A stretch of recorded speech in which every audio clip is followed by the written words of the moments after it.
کتاب نه دی دا قران کریم چې کني موږ ته تاریخ بیانوي یا موسی علی السلام موږ ته بیانوي ټول نه ذکر د موسی علی السلام او د بنی اسرائیل د قران کریم کې د ډېر وجوهات دي ټول نه غټه وجه دا چې دا یو ژوندې قوم د موږ ته د سبق اغوستو د رسول الله صلی الله علیه وسلم په زمانه کې هم او اوس هم تر قیامت پورې حتی چې دجال براشي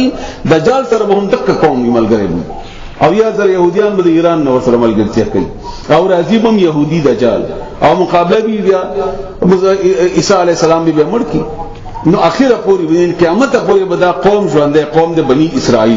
اسرائیل یو دویم مشرکین دا بنی اسرائیل په دوی صوبانی تقسیم دي يهوديان او عیسایان ځکه چې هغه وروسته عیسایانو انکار وکړ د يهوديانو انکار خپل تفصیل دا ان شاء الله خپل ځکه وایو دریم نمبر مشرک به عمر وخت موجود وي او مقابله وکيږي کاغذ تا په خبر کې او په کور کې او که هر ځکه دا او کاغذ رسول الله صلی الله علیه وسلم زمانه کې او قیامت پورې وي څلورم زموږ دشمن هغه منافق ته مسلمان شکل کې کافر ظاهر باندې مسلمانی نو دیو جنا د درې وار څلور وارو تفصیل الله تعالی قران کریم کې بار کړی دی تقریبا ټول واقع د دی یا به يهوديان وي یا به عیسایان وي یا به مشرکین وي یا د منافقین وي نو دا دې د پاره چې دا تاریخ کتاب نه چې موږ د موسی علی السلام تاریخ الله بیانوي نه موږ تعالی وایي فرمایي چې داسې نشي ګوره دې سره مې داسې کړیو دې داسې وکړل ما ورته داسې وکړل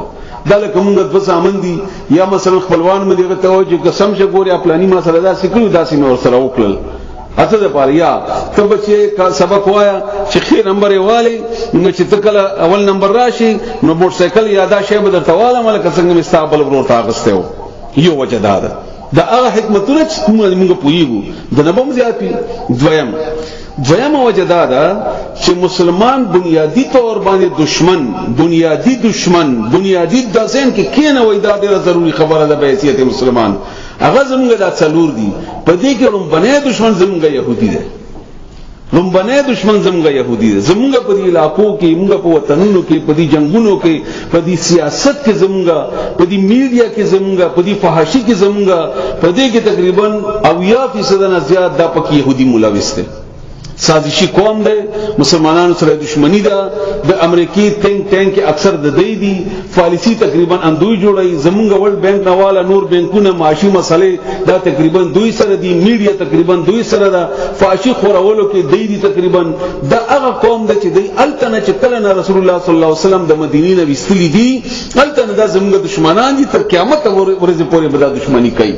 حتی کې دجال سره بم کوي نو الله منتخای چې خپل دشمن دا وګڼه د دې لپاره کار وکړه دا او پیژنه د دې عادتونو او پیژنه د دې سازشونو او پیژنه د چې کوم کار کوي هغه ته ځان کوی کا ته دغه مقابله وکړه دغه تردید وکړه دغه باره کې خلک کوی کومه خپل ته مصیبت یا سیاسي دشمنی ده دغه چې زه په فل کې مو د پنشنل کې یا ز جمعیت علماء کې مو د بجو اسلامي کې یا دا دشمنی ده یا قومي دشمنی ده یا ملکی دشمنی ده زمونږه یا مسلکی دشمنی ده زمونږه دغه دشمنی موږ خبر نه زمونږ یو خور ده خبره ده عموما په درسونو کې کومه درس کوم نو غو خدای ورته پاتې ده چې یا استاد یا باجی یا وغیرہ دا بنی اسرائیل ته مسلسل بنی اسرائیل وای دا څوک ته مونږ ته وخای چې په کانو وولو ان دا دومره غټ دشمن دي زمونږه داغه خو یې د څه ته سړی یا زوګه وایي دا نو دا به حیثیت مسلمان د خاص کر زمونږ د نوجوانان بچي تاسو مشران خپل کور ته وخای چې الله مونږ ته اول دشمن دا خدای ده او دا ژوندې دشمن ده او دا تاریخ نه چې د رسول الله صلی الله علیه وسلم په زمانه کې ونه نشته نه دا نن ده بلکې نن دا غنم زیات ده زمونږ هر شی زمونږ دلته په پاکستان کې فیصلو کې ډیر زیات ملوث چې کوم دغه يهودي ده دویم نمبر عیسائی ده دا دوه خپل کې ملګری دي موږ لپاره او دا نشه لپاره دی اتحادی د مسلمانانو په خلاف او دا خبره موږ ته الله او رسول الله صلی الله علیه وسلم خود لیدل او دریم نمبر مشرک ته دا د دوی ملګری د مسلمانانو په خلاف او دوی ملګرتیا کې دې سره د دې سره نن سبا بنیادی دشمنان زموږ چې کوم دي تقریبا درې دي اسرائیل امریکا هندستان يهوديان عیسایان مشرکین دا او دا د ټول مسلمانانو دي دا ټول مسلمانانو دي تقریبا بیا دین ورستو چې کوم دا ډېر نقصان را کړی هغه د څلورم کس را کړی چې هغه منافق دی او غیر مشد سره په ملکته کې ظاهر کې مسلمان د ښکاری مسلمان ته وایي چې کوم مؤمن دی حال دا دی. نو الله مونږه داسې پتیارو کې نه یو پری خودي. الله مونږ ته یو تعریف خدل دی کار ته خدل دی طریقې یقین پر ابو کوي. زه ډېر په دې خبره پوهیږم نه خو چې څومره زه پوهیږم چې کم ځای کې مسله په خشوا او تاسو د قران په نظر باندې د يهوديانو په دی واقعو په دی مسلو باندې سوچوا هغه واچوي نظر الله تعالی به تاسو کوئی کی چې خبره داسې ده. هیڅ د ضرورت نشته چې کنه ته داسې غیب علم د تاته خپل ده چې الله مونږ ته هر څه خودلی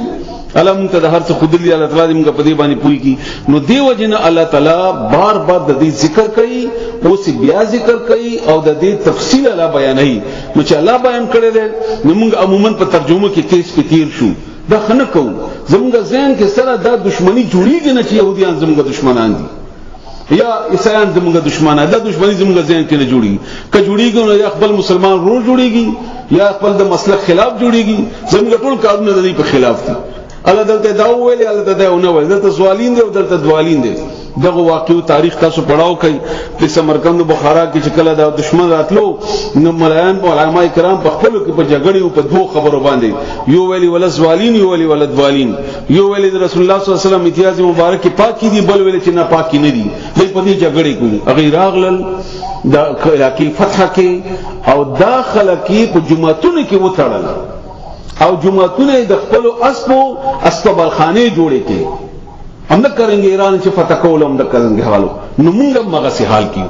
موږ نه خدیو په خپلو کې او يهود او عیسایان او مشرکین او په ملګرتیا د منافقینو دا لګیا دي. نو دیو جنا دیو واقعو ته داسې انداز کې ګوري چې دا زمونږ او د الله دشمنان دي او اخیری دشمنان زمونږ دي سره دي. لکه څنګه چې اول کې آدم علی السلام او ابلیس مقابله الته شروع شوې ده او دا مقابله به ختميږي په دجال او په مهدی او بیا په عیسی علی السلام باندې. او موږ